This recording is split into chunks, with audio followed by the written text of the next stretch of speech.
Hello friends, good morning. Welcome to my प्यारा सा amazing सा physics channel physics universe. I hope you are all fine at your home and we are learning through video lectures. So today our lectures is ICSC Standard 10 Chapter 4 Factors Affecting the Angle of Deviation। ये जो topic है वो थोड़ा बाकी रह गया था। मैंने बोला था कि हम लोग दूसरे वीडियो में ये पढ़ने वाले हैं, तो आज हमारा ये टॉपिक हम लोग ख़त्म करेंगे। सो factors, what are the factors affecting the angle of deviations? कौन से फैक्टर्स होंगे प्रिज्म के जो डेविएशन को चेंज कर सकते हैं? तो first factor is that the angle of incidence, angle of incidence ज़रूर से डेविएशन को अफेक्ट करेगा। क्या वो देखेंगे। The second factor that is refractive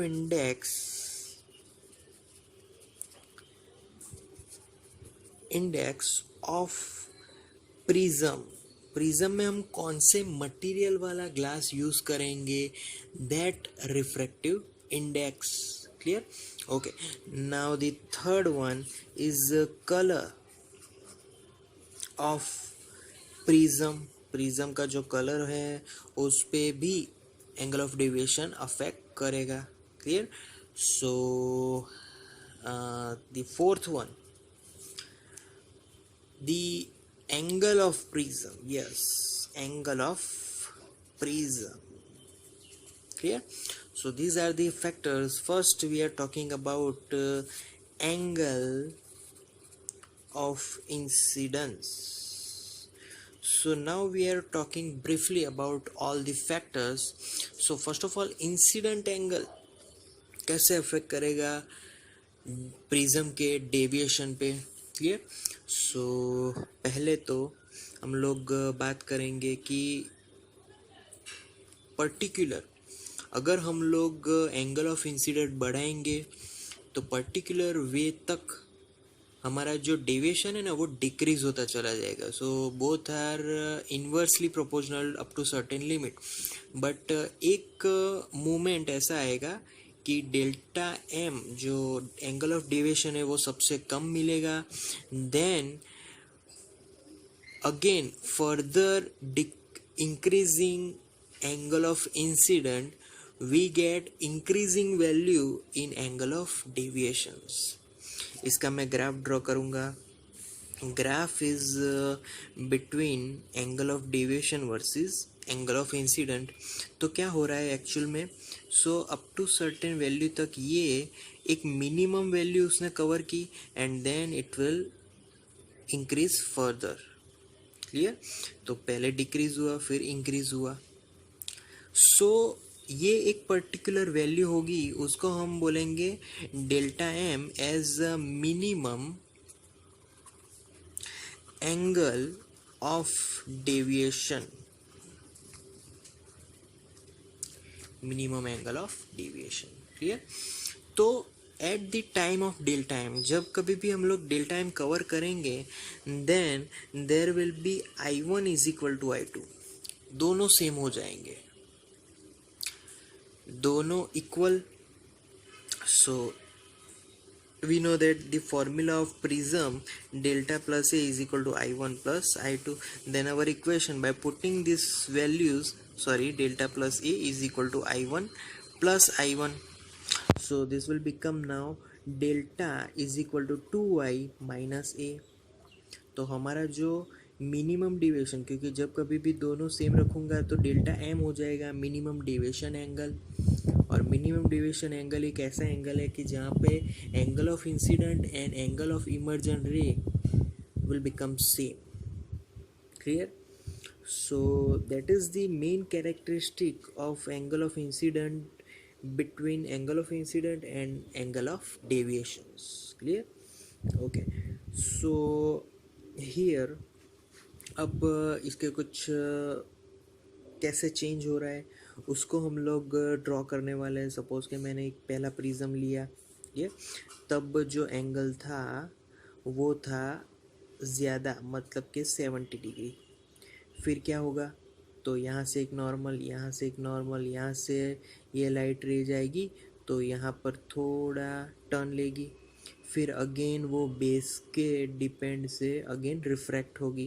clear. सो यहाँ पर जो एंगल्स बनेंगे वो बनेंगे 20, ये 19 and this angle will be 33 degree. Okay okay. Now अगर मैं जो इंसिडेंट एंगल है वो थोड़ा घटाऊं, कहाँ पे कितना घटाया, तो मैंने घटाकर वो जो एंगल बनाया 48 degree.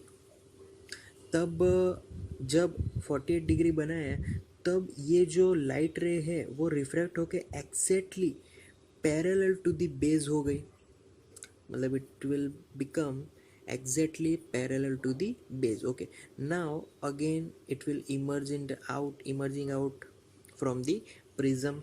Okay, now this value becomes 48 as well, and our this angle of deviation at that time 36 degree. How can I find angle of deviation at that time? So for this theory, yes, delta m is equal to 2 into 48 by using this formula. 48 minus, we know that angle of prism is 60, by calculating this we can get 36 degree. Clear? Okay, now again मैं क्या कर रहा हूँ कि जो angle of incidence है उसको वापस घटा रहा हूँ। यहाँ पर हम लोग एंगल ऑफ डेविएशन की कैरेक्टरिस्टिक देख रहे हैं according to change in angle of incident. अब वापस से मैंने घटाया, कुछ ऐसे फॉर्मूला बनेगी, फिगर बनेगी 30 डिग्री सेल्सियस पे, 30 डिग्री पे एंगल पे ले आए। ओके, नाउ ये थोड़ा मुड़ के बेस से पैरेलल नहीं होगा, थोड़ा बेस की तरफ मुड़ गया और again this will bend towards the base. Okay, now अब बनाओ नॉर्मल, तो ये जो एंगल है now it will become 70 degree. Clear? this is becoming 10 degree, this is 25 degree. So अलग अलग वैल्यू मिलेंगे, बट ये बात फिक्स है कि अगर इंसिडेंट एंगल चेंज करूँगा तो angle of deviation will also change. और एक एंगल ऐसा मिलेगा कि जब angle of incident and angle of emergent both are same, then deviation angle is called minimum deviation angle. So hence this is called minimum deviation takes place here. Clear? So that is the dependence of angle of deviation on angle of incidence. Clear? Okay, now we are moving on to second factor, that is refractive index. Yes, refractive index कैसे of prism, refractive index कैसे affect करेगा angle of deviation को? तो we know that whenever if refractive index of prism is increasing, is more, then angle of deviation is also increasing. तो जब refractive index मतलब क्या, कि उसकी जो घटता है ग्लास की वो बढ़ गई, अगर वो बढ़ गई तो भाई रिफ्रैक्शन बढ़ जाएगा, रिफ्रैक्शन बढ़ जाएगा तो फिर एंगल ऑफ डेविएशन भी बढ़ेगा। Quite simple. Clear? So it will depend on refractive index, so directly dependent है। Okay, now we are moving on to colour of prism. अब प्रिज्म के कलर की बात करेंगे, सो कलर पे कैसे डिपेंड करेगा? So if prism is red colour, तो प्रिज्म अगर रेड कलर का है देन रिफ्रैक्टिव इंडेक्स कैसा बनेगा? तो रिफ्रैक्टिव इंडेक्स की वैल्यू कम हो जाएगी, इज डिक्रीजिंग, इज लेस बोल सकते हैं, लेस फॉर रेड कलर। तो refractive index is less then our deviation is also less. Similar if prism is violet, क्योंकि violet we know that refractive index सबसे ज़्यादा होगा. अब ये सब चीज़ें एक दूसरे पे कैसे डिपेंडेंट है? तो वाया वेवलेंथ हमने आगे एक टॉपिक में देखा था कि भाई रेड कलर का वेवलेंथ सबसे ज़्यादा, अगर वेवलेंथ सबसे ज़्यादा तो लाइट रे ज़्यादा स्पीड से जाएगी, अगर स्पीड ज़्यादा then refractive index will be less. Similar violet में क्या होगा? तो वायलेट में wavelength is very much less.